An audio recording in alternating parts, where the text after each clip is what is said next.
आज Doubtnut app download करें।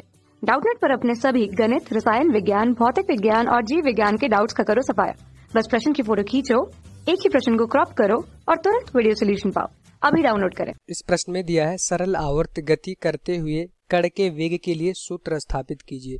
कोई भी कण हमारा सरल आवर्त गति कर रहा है तो उसके वेग के लिए सूत्र स्थापित करना है। हम मान लेते हैं अभी ये हमारा कण है जो हमारा रैखिक सरल आवर्त गति कर रहा है।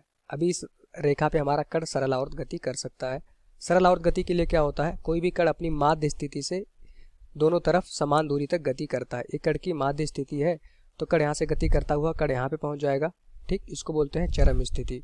इसके बाद फिर वापस यहाँ से घूम करके अपनी माध्य स्थिति पे आएगा और फिर दूसरी चरम स्थिति पे जाएगा।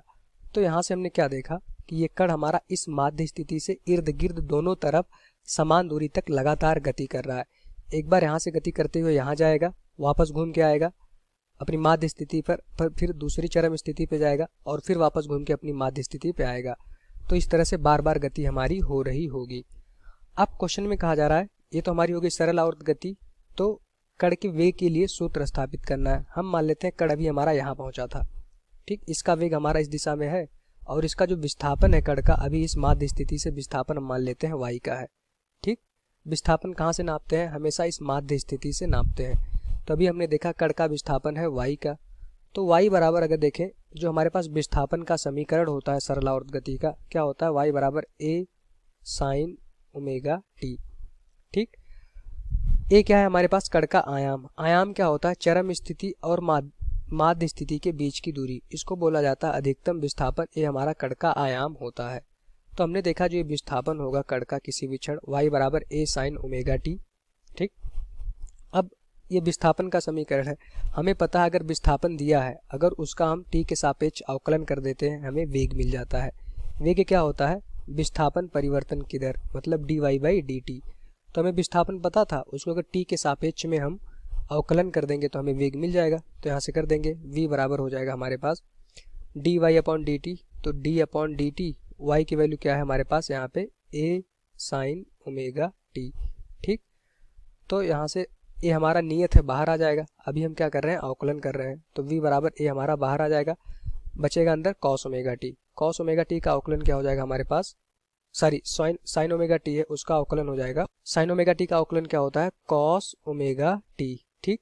अब ओमेगा फिर जो हमारा इसको मान लेते हैं x है, तो साइन x का अवकलन कॉस x का फिर से करेंगे तो आ जाएगा हमारे पास ओमेगा।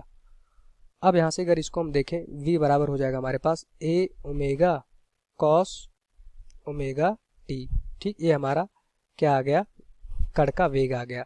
तो हमने देखा कि किसी भी क्षण t पे जो कण का वेग हो जाएगा a omega cos omega T हो जाएगा। इसको हम ऐसे भी लिख सकते हैं, ये तो हमारा एक वेग का समीकरण हो ही गया। एक हमारा जो दूसरा समीकरण है उसको हम इस तरह से सिद्ध कर सकते हैं।